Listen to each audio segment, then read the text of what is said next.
Hey everybody, Jenny Rosengren here from Body-Based Mindfulness Courses and 1000beliefs.com. I wanted to share some things today that my husband and we've been talking about a lot lately because he's preparing to create this body-based mindfulness course on beliefs, on negative beliefs, limiting beliefs, false beliefs, whatever, and how to install positive beliefs as well. And so he was asking me, how do you work with people? What do you do? Because I have a very specific way that I've kind of learned the steps that work for me and seem to work for other people. And so I was going to share those steps today and also talk about the importance of the body and working with the body through those steps. And I wanted to say there are 3 things that you have within your control when you work with beliefs. And there are 3 things that you don't have control of when you're working with beliefs. And it's all a process.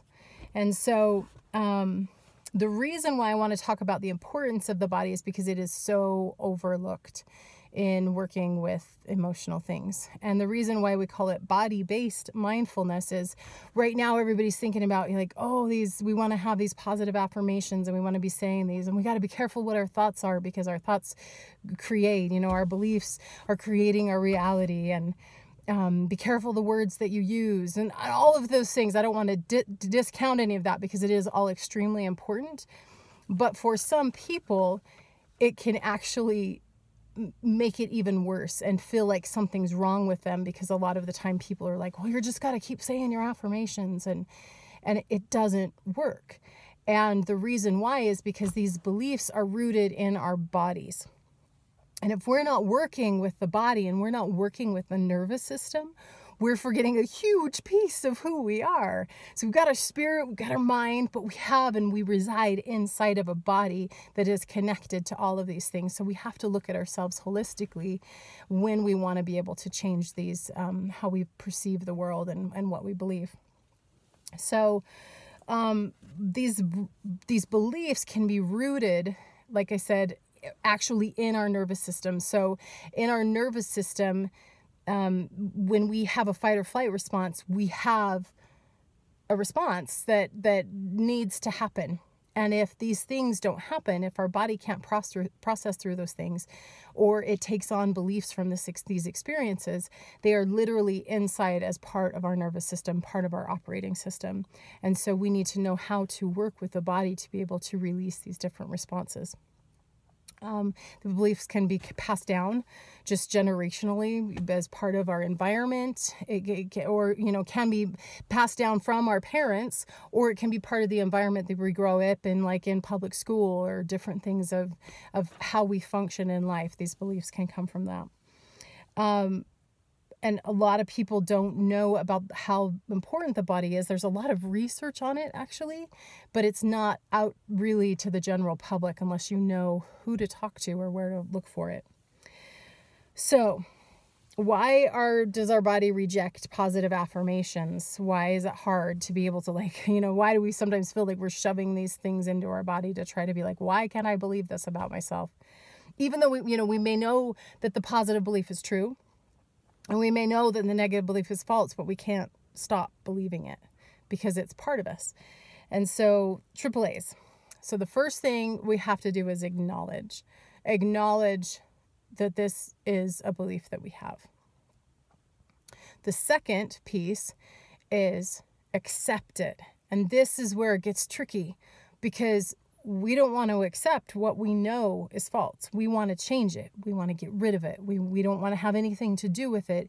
And it's totally counterintuitive to go, I accept this as my reality, that this is part of me.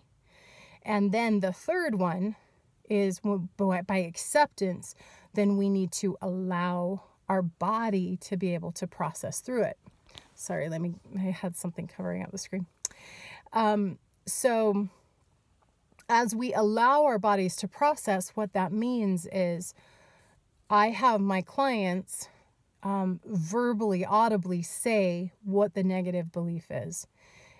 And there's something that I don't know how it works or why it works, but having your own voice say it brings up the sensations and the feelings in your body and maybe movements. It might connect it to a traumatic event. Whatever it is, hearing your own voice admit it and say it as truth helps it integrate into your body. And when we are not allowing this to happen, most of the time we're suppressing this. We don't want to believe it. We don't want to have it. So we're literally at odds with our mind and our body. And so the really cool counterintuitive thing is when we can accept it, then our body and our spirit become one. And that energy, that false belief, that limiting belief is able to flow through and move. And then we have to continue to allow what needs to happen in our body. And then we move on to kind of that third, the three that we don't control. So the body is the B, so it's BRT. The body releases whatever needs to be released. So we have no control over that. We can't decide when our body's like done releasing. When I'm talking about sensations, like it could be a tightness in your chest, or it could be a feeling of heat moving down through you, or it could be, where you feel like you want to clench your fists. We don't get to decide those things. Our body, our nervous system knows when things are over, and then it releases it, and it goes back to homeostasis. It goes back to calming down. And then what's incredible is the next step happens, which is it transforms.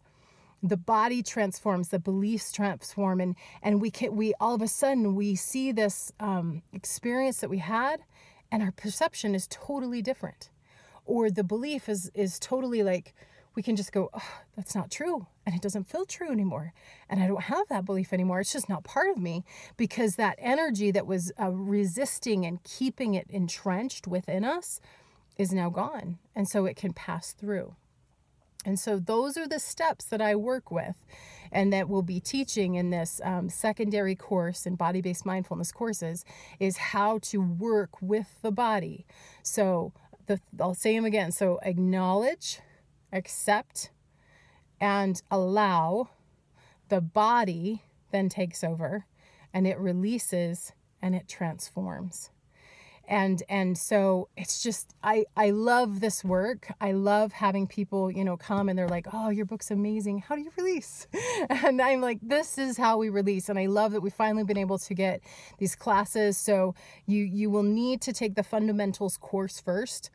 We're recording some of the classes right now, and we'll be getting those online so that they will be able to be a class where you can take on your own time and learn how to work with the body.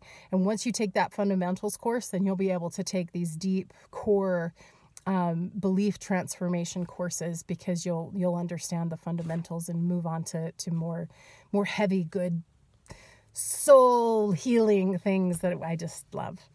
Anyway, if you want to learn more, you can go to bodybasedmindfulnesscourses.com. And if you don't know about my book, it's 1,000 categorized positive and negative beliefs, or all organized according to the chakras and the 7 governing chakras. So, and that's at 1000beliefs.com. Hey, talk to you later. Bye-bye.